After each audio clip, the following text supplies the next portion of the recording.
Bentornati a Pianura Tavola. Oggi prepareremo un piatto tipico della primavera, i tagliolini con gli asparagi.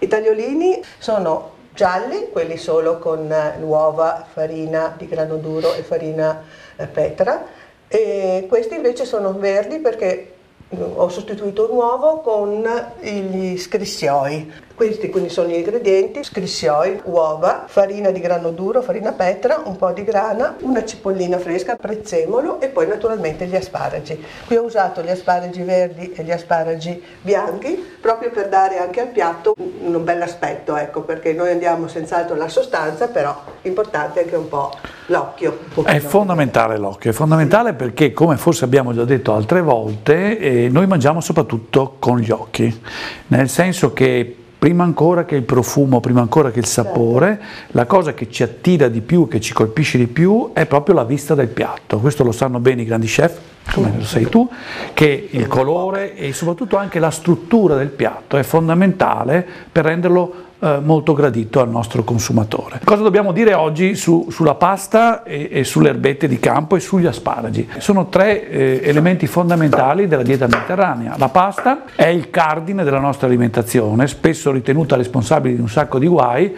spesso tolta dalle nostre tavole, sacrificata all'altare delle proteine, ma invece un componente fondamentale. Poi abbiamo le erbette di campo, che sono bellissime, ci danno il senso della primavera e ci danno soprattutto del sapore senza dare energia. E poi c'è l'asparago, che è molto interessante per il suo contenuto in vitamina A.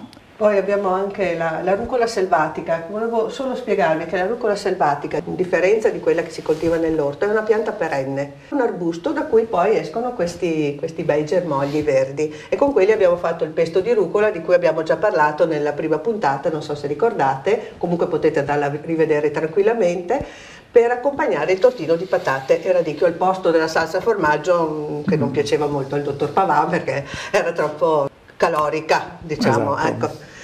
Allora, poi adesso siamo in primavera, quindi parte una stagione molto particolare che tra l'altro è anche ideale per mettersi a dieta se uno vuole. Non c'è periodo dell'anno in cui è così facile, così indicato mettersi a dieta. C'è un risveglio della natura, il metabolismo riparte e quindi è un momento in cui dobbiamo andare sulla leggerezza e dobbiamo anche far sì, anche se poi tu ci sei riuscita solo in parte secondo me, che i piatti primaverili siano molto leggeri, ma andiamo avanti. Sì. I tagliolini che avete visto, bisogna fare la fontana, mettere dentro le uova. In questo caso abbiamo messo anche scrissioi, carletti bolliti e tritati finemente in modo da rendere il verde, impastati a lungo, poi tirati e tagliati. Naturalmente ci vuole un po' di pazienza, bisogna aspettare che la pasta un po' si asciughi, altrimenti si attaccano, e comunque il risultato mi sembra che sia interessante. Si può dedicare un paio d'ore del nostro tempo a questa attività, che poi fra l'altro fa anche bene per rinforzare i muscoli. Il sugo viene fatto con appunto gli asparagi. Gli asparagi, mi raccomando, bisogna metterli a bagno almeno un'oretta prima, pelati bene nelle parti più dure. Una cipollina fresca, adesso abbiamo le cipolline fresche, quindi usiamole perché intanto sono più dolci, poi si sciolgono facilmente, quindi non hanno bisogno di soffritto, che è sempre il nostro nemico numero uno. Io ho cercato di eliminarle il più possibile, quindi taglio la cipolla, poco olio, va bene? Sì. Però che sia di buona qualità. Certo, sempre extravergine d'oliva. Mettiamo la nostra cipolla e la facciamo appena sudare. Poi prendiamo i nostri asparagi e facciamo così. Allora, le punte le tagliamo così e le mettiamo insieme con la cipolla. Per portarle a cottura un po' di sale, questo ci vuole, non molto, perché appunto poi abbiamo i tagliolini che, pur non avendo sale al loro interno, sono molto saporiti perché queste erbe selvatiche danno un gusto particolare, una sapidità questo propria. Conferma quello che dicevamo prima, cioè le erbe aromatiche ci permette di risparmiare il grasso di condimento, ci permette di risparmiare il sale, quindi sono degli ottimi alleati per una cucina dietetica. Usiamo, riscopriamo e utilizziamo il più possibile queste erbe. I gambi duri non li buttiamo via, assolutamente, li mettiamo a bollire, perché l'acqua in cui abbiamo fatto bollire questi gambi, oltre a servirci per far cuocere le punte, cioè aggiungiamo un mestolino di acqua di cottura, nella stessa acqua cucineremo anche i tagliolini, così prenderanno ancora più gusto. Nel brodo, mi raccomando, mettete sempre poco sale, non tanto per questioni dietetiche ma per questioni pratiche. Se il brodo continua a bollire continuamente, si restringe e quindi diventa molto salato. Noi il sugo l'abbiamo già pronto.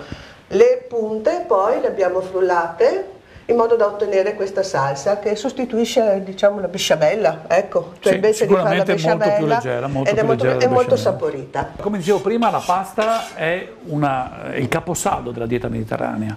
Nella nostra alimentazione noi dobbiamo far sì che il 60% di ciò che mangiamo sia di zuccheri complessi e sia quindi fatto da pasta o pane. La pasta non può mancare come piatto quotidiano. Quello che crea problemi nella quantità dell'energia non è tanto la pasta, ma sono i condimenti. Quindi pasta promossa a pieni voti, attenzione al condimento, perché il condimento può fare falsare tutto il discorso che abbiamo fatto sul valore della pasta dal punto di vista nutrizionale. Certo. Io intanto ho messo a bollire, ovviamente, a cuocere i tagliolini. Possiamo metterli nella pentola anche senza scolarli, perché poi li faremo saltare in padella. Dobbiamo dire due parole sugli asparagi. Ecco, gli asparagi sono molto interessanti. La caratteristica principale è di avere molta vitamina A. La vitamina A è una vitamina importante per il nostro organismo, è una vitamina che entra in gioco per esempio nella funzione visiva. La vitamina A è una vitamina epitelio protettiva e quindi diciamo fa bene anche alla pelle, è una vitamina che non deve essere presa in dosi elevate, ma assunta con le verdure, e in questo caso con gli asparagi, fa molto bene al nostro organismo. Quindi condimento ideale per la pasta. Allora, ho messo nella padella del sugo, ne tengo un po' per la decorazione, così accontento anche il lato estetico del piatto. Poi metto un pochino di questo frullato, diciamo, di asparagi, che oltre ad avere un colore bellissimo, perché mettendo insieme il bianco e il verde viene un colore primaverile. Una volta si diceva proprio il colore della primavera. Li facciamo saltare in padella, dove abbiamo messo il sugo. Potete vedere sono cremosi ma non unti, così evitando besciamelle e altre cose si può fare abbiamo un buon risultato.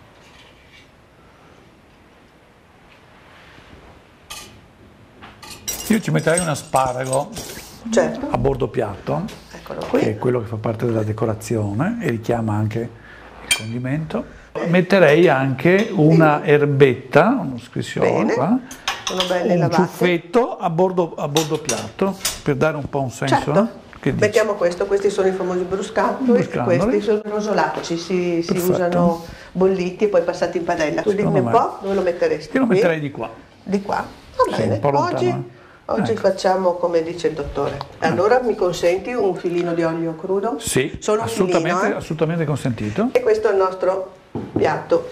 Qui vedete la torta margherita, il dolce tipico della primavera, è fatto solo con uova, zucchero e fecola di patate. Ingredienti e limone, semplici un e po' naturali. di buccia di limone, un pizzico di sale. Devo dire per onestà che non l'ho fatta io, ma è stata fatta dalla mia cara amica Luciana, bravissima in questo tipo di preparazione. Ecco, per aprile pensiamo di avervi dato delle idee un po' diverse dai soliti risotti, diciamo dalla solita colomba anche, che per carità è buonissima. Questo è il momento migliore per fare questo tipo di preparazione per ovvi motivi e anche perché le uova in questo momento, almeno adesso sono uova di allevamento, ma una volta dicevano che avevano più forza, queste erano le nostre nonne, semplicemente perché in questo periodo c'era più disponibilità di uova, quindi ne avevano molte e queste sono le ricette proprio che nascono dalla necessità di utilizzare questi ingredienti. Vi do appuntamento per la prossima puntata di Pianura a tavola, dove parleremo di un piatto un po' particolare della tradizione proprio veneta. Grazie e arrivederci. Arrivederci.